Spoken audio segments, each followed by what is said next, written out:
Superlinear returns. October 2023. Teachers and coaches implicitly told us the returns were linear. You get out, I heard 1,000 times, what you put in.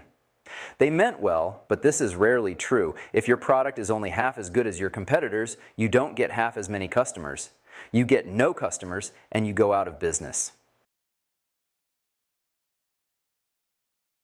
It's obviously true that the returns for performance are superlinear in business.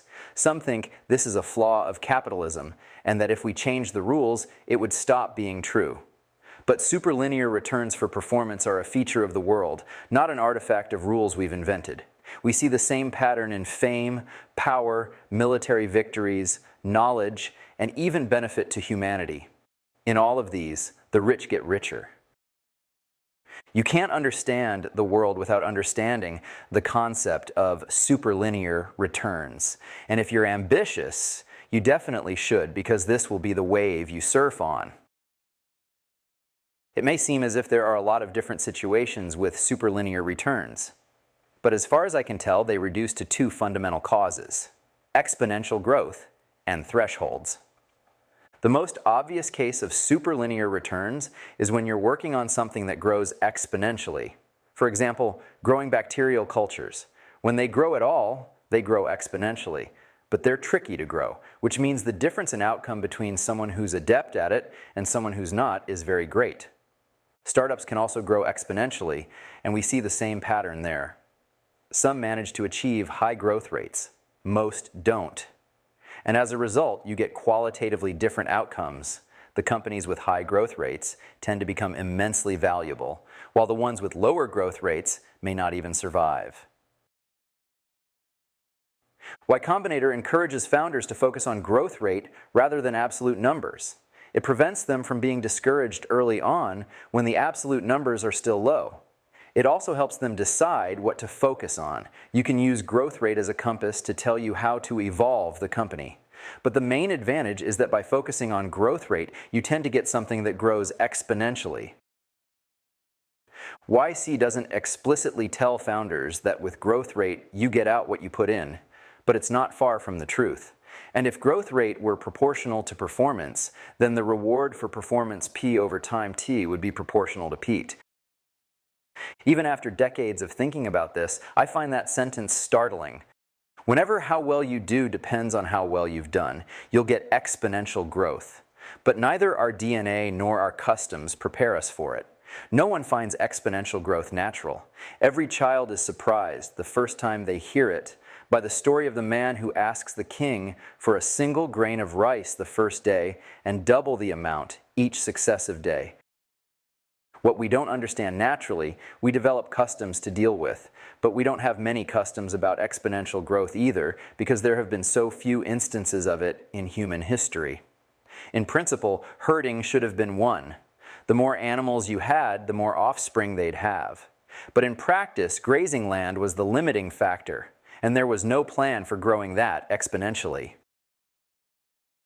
Or more precisely, no generally applicable plan. There was a way to grow one's territory exponentially by conquest.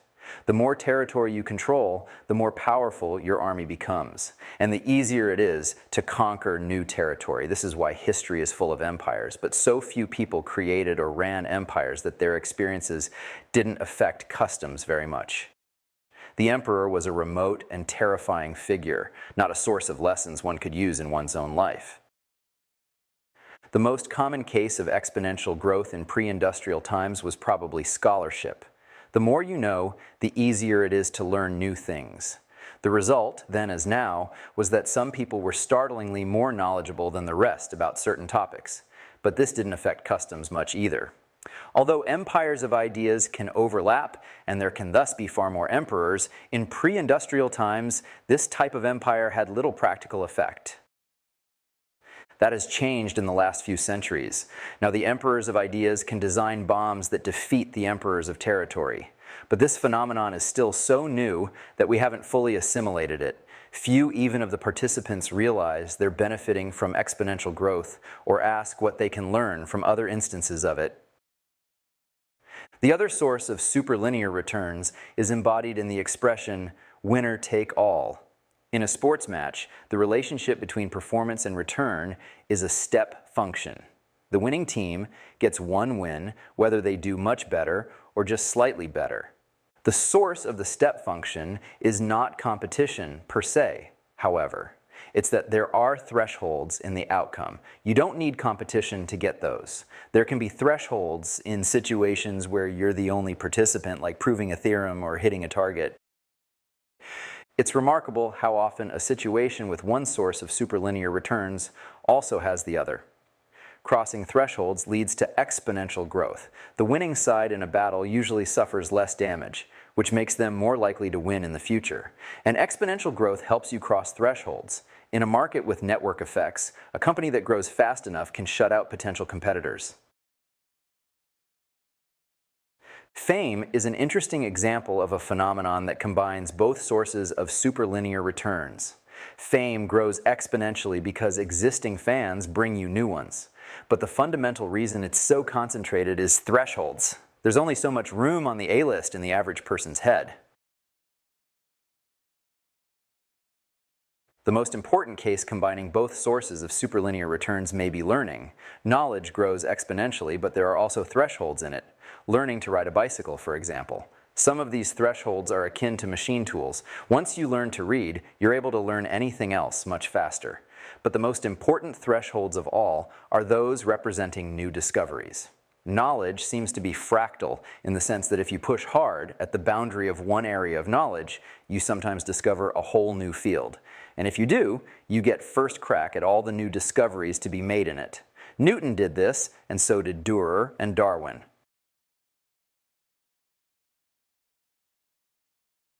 Are there general rules for finding situations with superlinear returns? The most obvious one is to seek work that compounds. There are two ways work can compound. It can compound directly, in the sense that doing well in one cycle causes you to do better in the next. That happens, for example, when you're building infrastructure, or growing an audience or brand. Or work can compound by teaching you, since learning compounds. This second case is an interesting one because you may feel you're doing badly as it's happening. You may be failing to achieve your immediate goal. But if you're learning a lot, then you're getting exponential growth nonetheless. This is one reason Silicon Valley is so tolerant of failure. People in Silicon Valley aren't blindly tolerant of failure. They'll only continue to bet on you if you're learning from your failures. But if you are in fact a good bet. Maybe your company didn't grow the way you wanted, but you yourself have, and that should yield results eventually. Indeed, the forms of exponential growth that don't consist of learning are so often intermixed with it that we should probably treat this as the rule rather than the exception. Which yields another heuristic. Always be learning. If you're not learning, you're probably not on a path that leads to superlinear returns. But don't over-optimize what you're learning. Don't limit yourself to learning things that are already known to be valuable. You're learning. You don't know for sure yet what's going to be valuable, and if you're too strict, you'll lop off the outliers. What about step functions? Are there also useful heuristics of the form seek thresholds or seek competition? Here the situation is trickier. The existence of a threshold doesn't guarantee the game will be worth playing. If you play a round of Russian roulette, you'll be in a situation with a threshold, certainly. But in the best case, you're no better off. Seek competition is similarly useless. What if the prize isn't worth competing for? Sufficiently fast exponential growth guarantees both the shape and magnitude of the return curve, because something that grows fast enough will grow big, even if it's trivially small at first. But thresholds only guarantee the shape. A principle for taking advantage of thresholds has to include a test to ensure the game is worth playing. Here's one that does. If you come across something that's mediocre, yet still popular, it could be a good idea to replace it. For example, if a company makes a product that people dislike, yet still buy, then presumably they'd buy a better alternative if you made one. It would be great if there were a way to find promising intellectual thresholds. Is there a way to tell which questions have whole new fields beyond them? I doubt we could ever predict this with certainty, But the prize is so valuable that it would be useful to have predictors that were even a little better than random, and there's hope of finding those. We can, to some degree, predict when a research problem isn't likely to lead to new discoveries, when it seems legit but boring, whereas the kind that do lead to new discoveries tend to seem very mystifying, but perhaps unimportant. If they were mystifying and obviously important, they'd be famous open questions with lots of people already working on them. So one heuristic here is to be driven by curiosity rather than careerism. To give free rein to your curiosity instead of working on what you're supposed to. The prospect of superlinear returns for performance is an exciting one for the ambitious. And there's good news in this department. This territory is expanding in both directions. There are more types of work in which you can get superlinear returns, and the returns themselves are growing. There are two reasons for this, though they're so closely intertwined that they're more like one and a half. Progress in technology and the decreasing importance of organizations. 50 years ago, it used to be much more necessary to be part of an organization to work on ambitious projects. It was the only way to get the resources you needed, the only way to have colleagues, and the only way to get distribution. So in 1970, your prestige was in most cases the prestige of the organization you belonged to. And prestige was an accurate predictor, because if you weren't part of an organization, you weren't likely to achieve much.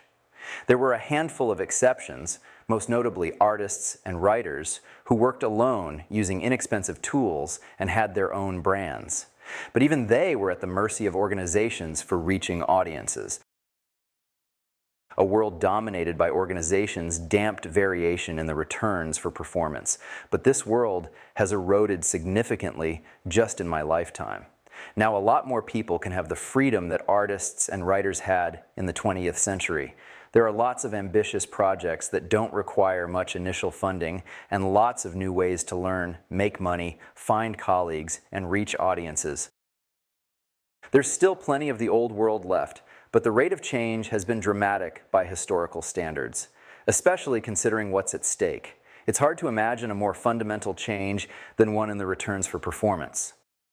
Without the damping effect of institutions, there will be more variation in outcomes, which doesn't imply everyone will be better off. People who do well will do even better, but those who do badly will do worse. That's an important point to bear in mind.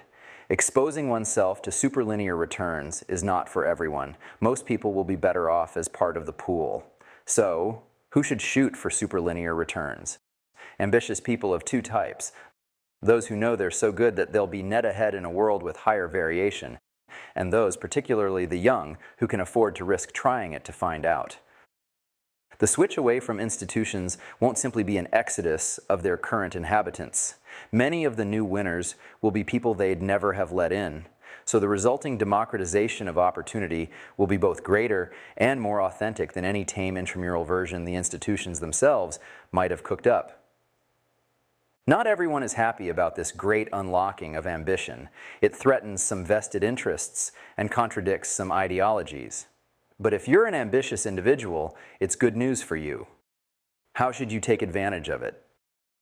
The most obvious way to take advantage of superlinear returns for performance is by doing exceptionally good work. At the far end of the curve, incremental effort is a bargain, all the more so because there's less competition at the far end, and not just for the obvious reason that it's hard to do something exceptionally well, but also because people find the prospect so intimidating that few even try. Which means it's not just a bargain to do exceptional work, but a bargain even to try to. There are many variables that affect how good your work is, and if you want to be an outlier, you need to get nearly all of them right. For example, to do something exceptionally well, you have to be interested in it. Mere diligence is not enough. So in a world with superlinear returns, it's even more valuable to know what you're interested in and to find ways to work on it. It will also be important to choose work that suits your circumstances. For example, if there's a kind of work that inherently requires a huge expenditure of time and energy, it will be increasingly valuable to do it when you're young and don't yet have children. There's a surprising amount of technique to doing great work. It's not just a matter of trying hard. I'm going to take a shot giving a recipe in one paragraph. Choose work you have a natural aptitude for and a deep interest in. Develop a habit of working on your own projects. It doesn't matter what they are, so long as you find them excitingly ambitious. Work as hard as you can without burning out, and this will eventually bring you to one of the frontiers of knowledge. These look smooth from a distance, but up close, they're full of gaps. Notice and explore such gaps, and if you're lucky, one will expand into a whole new field. Take as much risk as you can afford. If you're not failing occasionally, you're probably being too conservative. Seek out the best colleagues, develop good taste, and learn from the best examples. Be honest, especially with yourself. Exercise and eat and sleep well and avoid the more dangerous drugs. When in doubt, follow your curiosity. It never lies, and it knows more than you do about what's worth paying attention to. Of course, one other thing you need: to be lucky. Luck is always a factor, but it's even more of a factor when you're working on your own, rather than as part of an organization. And though there are some valid aphorisms about luck being where preparedness meets opportunity and so on, there's also a component of true chance that you can't do anything about. The solution is to take multiple shots, which is another reason to start taking risks early. The best example of a field with superlinear returns is probably science. It has exponential growth in the form of learning, combined with thresholds at the extreme edge of performance, literally at the limits of knowledge. The result has been a level of inequality in scientific discovery that makes the wealth inequality of even the most stratified societies seem mild by comparison. Newton's discoveries were arguably greater than all his contemporaries combined. This point may seem obvious, but it might be just as well to spell it out. Superlinear returns imply inequality. The steeper the return curve, the greater the variation in outcomes. In fact, the correlation between superlinear returns and inequality is so strong that it yields another heuristic for finding work of this type. Look for fields where a few big winners outperform everyone else. A kind of work where everyone does about the same is unlikely to be one with superlinear returns. What are fields where a few big winners outperform everyone else? Here are some obvious ones: sports, politics, art, music, acting, directing, writing, math, science, starting companies, and investing. In sports, the phenomenon is due to externally imposed thresholds. You only need to be a few percent faster to win every race. In politics, power grows much as it did in the days of emperors. And in some of the other fields, including politics, success is driven largely by fame, which has its own source of superlinear growth. But when we exclude sports and politics and the effects of fame, a remarkable pattern emerges. The remaining list is exactly the same as the list of fields where you have to be independent-minded to succeed, where your ideas have to be not just correct, but novel as well. This is obviously the case in science. You can't publish papers saying things that other people have already said. But it's just as true in investing, for example. It's only useful to believe that a company will do well if most other investors don't. If everyone else thinks the company will do well, then its stock price will already reflect that, and there's no room to make money.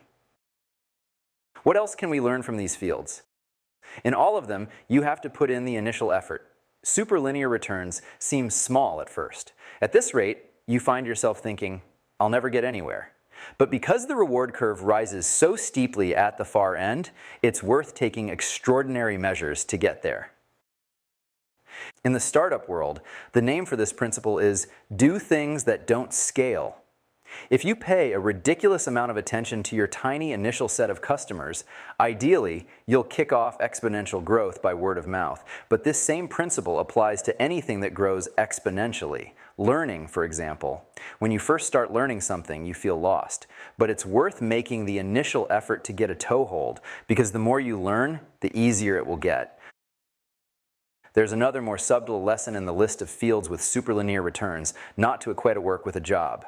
For most of the 20th century, the two were identical for nearly everyone, and as a result, we've inherited a custom that equates productivity with having a job. Even now, to most people, the phrase your work means their job.